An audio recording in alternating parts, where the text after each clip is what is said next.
Beginning your writing journey. Where do I start to even pull the pieces together? Setting your novel out can be such a daunting task, but the feeling it gives me in creating something from scratch is truly amazing, and hopefully you will get this too when you follow all the steps to the final outcome. However, it is something that even if you have a full-time job and struggle with allocating effort, please try to ensure that you dedicate a certain amount of time to it every single week, just like going to the gym or playing golf. You can't just decide to write a book while you're on holiday. Otherwise, you'll be spending a week scribbling away and then not do it again for a couple of years. It's such a waste of time not to continue with it there and then. You need to break it down into manageable chunks. Start considering all of the following. What is the total word count going to be for the book? How many words to a page? The chapter length, and whether it has short, long, or natural breaks. What about grammar, punctuation, and paragraphs?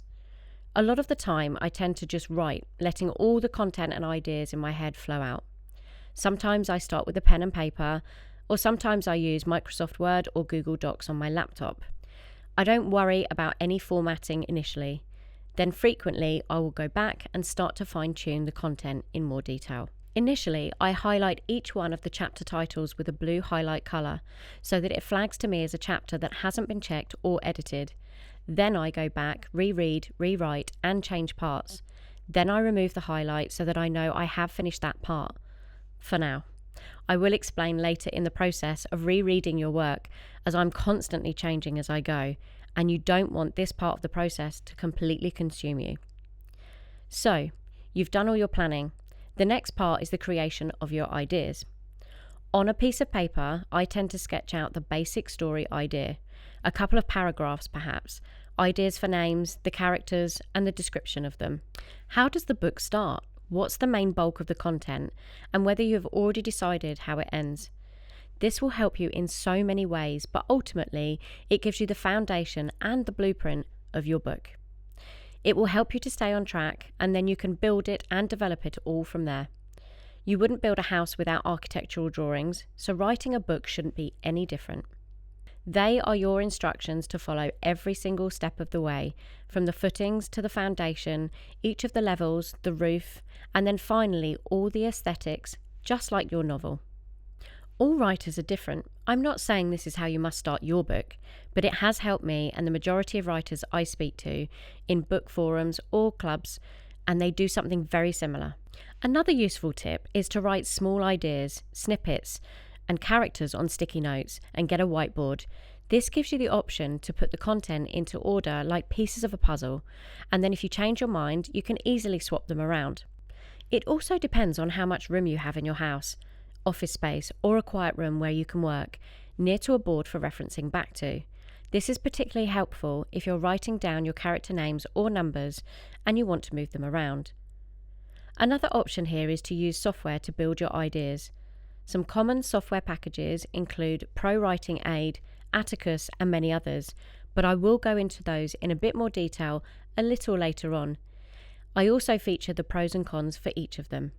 I'm very much more old school, and I like to have things written down or visual. So for me, I don't tend to use software packages until I have my final document ready to upload.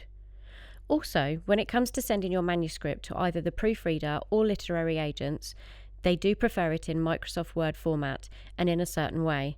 I find it easier to edit it in Word and then share the document for collaboration purposes. Again, this is a personal preference. You should choose according to the way that you actually work. Thinking about the following in your books. The characters. Why are they so important? What are their names? What do they look like? Their clothes, their characteristics, their actions or personalities, and are they connected to any others? How did they meet, or how are they acquainted? Don't just presume that the reader knows their background and or connections. Try not to make it too complicated. All too often you read things like the father-in-law of the son who's best friend's auntie, for example. It becomes too hard and too confusing for readers to follow, and they have to keep referencing back and forth who is who. To you, it may make complete sense in your head, but it needs to be fairly simple for them to follow. Interestingly, readers perceive characters in so many ways, and whether they like them or not. I purposely wrote Esmeralda King as an intelligent but ditzy type of investigator. Some reviews absolutely love her and some not so much, but remember, you can't please everyone. This leads me to a very important subject, and that is constructive criticism. Some authors get very disheartened or angry when readers write negative comments. Set your expectations on the fact that even best-selling authors will get negative reviews from time to time. Sometimes we are so bought into our books and have spent so much time creating them that we're critical when readers don't in fact like them. Don't take it personally, and definitely don't take it to heart. Some readers don't appreciate your efforts, and you'll find that some people give poor reviews to multiple authors. It's not just you. So my advice is take on board the feedback and move on. If you think it is warranted, make a change where needed. If you don't, just ignore it and move on.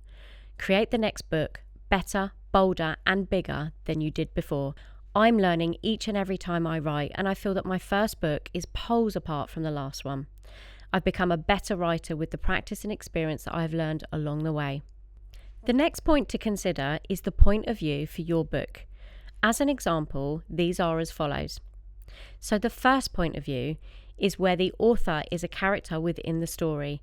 They're telling the events from their own perspective and using the pronouns like I, me, my, or us. An example of this would be, I woke this morning and I felt a cold breeze in the bedroom. The second point of view is where the author addresses the reader directly, making the reader a character in the story, which is quite rare in fiction novels, and it's quite difficult to also keep the reader engaged.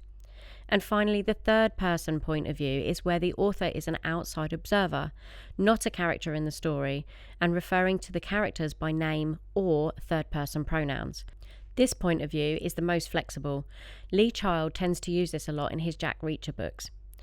More importantly, the point of view in your novels depends entirely on the story that you want to tell. So remember the following. For character-driven stories focusing on internal life and deep intimacy, first person or third person are often the best choices. For plot-driven stories, epic narratives, or those involving a large cast and complex or interwoven plots, third person offers the necessary scope and flexibility. Experiment with writing, maybe a single scene or a chapter in different points of view, just to see which feels most natural and compelling for your narrative. I have previously seen first-time writers that switch this part the way through, and it just doesn't look competent and can cause you to lose a lot of credibility with all of your readers. Next is the order of your books. We mentioned this in the previous episode, but will your books be a part of a series that, more importantly, do they work in chronological order? Why is this important? Because what happens if your reader wants to read the latest release but they can't get hold of it, or it's perhaps maybe out of stock? This could potentially impact your book sales. I chose to purposely ignore this because I wanted them to flow in order from Deception in Miami, which was book 1, and then all the other titles should follow it. You may want to write a series using the same characters, but it actually doesn't matter in what order people read them. A few pointers to consider. The first one is stereotyping. By stereotyping, I mean try not to categorize things in your book that collectively describes a group of people that may cause a negative impact.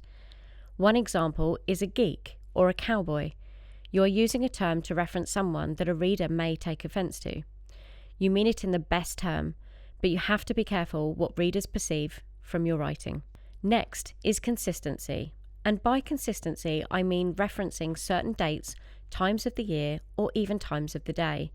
Ensure you have it right when describing it in a chapter, because you do run the risk of getting it wrong, especially in fiction. For non-fiction, this is a little easier, as you aren't making it up. You may talk about it being dusky or dark, but then later on in the chapter, you talk about the birds singing in the trees. The readers can get easily confused or not be fully bought into your story if it doesn't make sense and they lose interest. The other thing to bear in mind, and this becomes important a little later on, I'm going to talk about the structure and the size of your book. I personally like a traditional size book. I want mine to be similar to those on the best-selling list of novels, where most common size novels in a bookstore are 5.5 by 8.5 inches and one that is medium in thickness. You don't have to decide this right now. It isn't until you get involved into the formatting stage when you start to convert your document using publishing software. If you're uploading your document into Amazon's KDP, Kindle Direct Publishing platform, or your publisher will ask you for any preferences, but it is handy to know the most common size. This is approximately about 2 inches thick, which is an average of 100,000 words, and a short story is about an inch thick and between 50 to 70,000 words. For chapter lengths, again, I like them to be consistent, rather than having one really short and then another which is really long. Again, your readers may have preferences. Someone like Frida McFadden has very short chapter lengths, but it is important to also ensure that they come to a natural conclusion rather than just breaking mid-paragraph. I like to have mine an average of 20 or so pages, which is around 10 pages on Word or Docs. Take a look at other books and consider the different types and what works for you. My last point, and probably the ultimate point, your first paragraph, the very first one, the opener of your book. It needs to be dramatic. Hold the reader from the very beginning, because if it's boring and unattractive, they won't read on. When they say first impressions count, this really is your first impression to wow your readers, so make it the best paragraph you have ever written each and every time.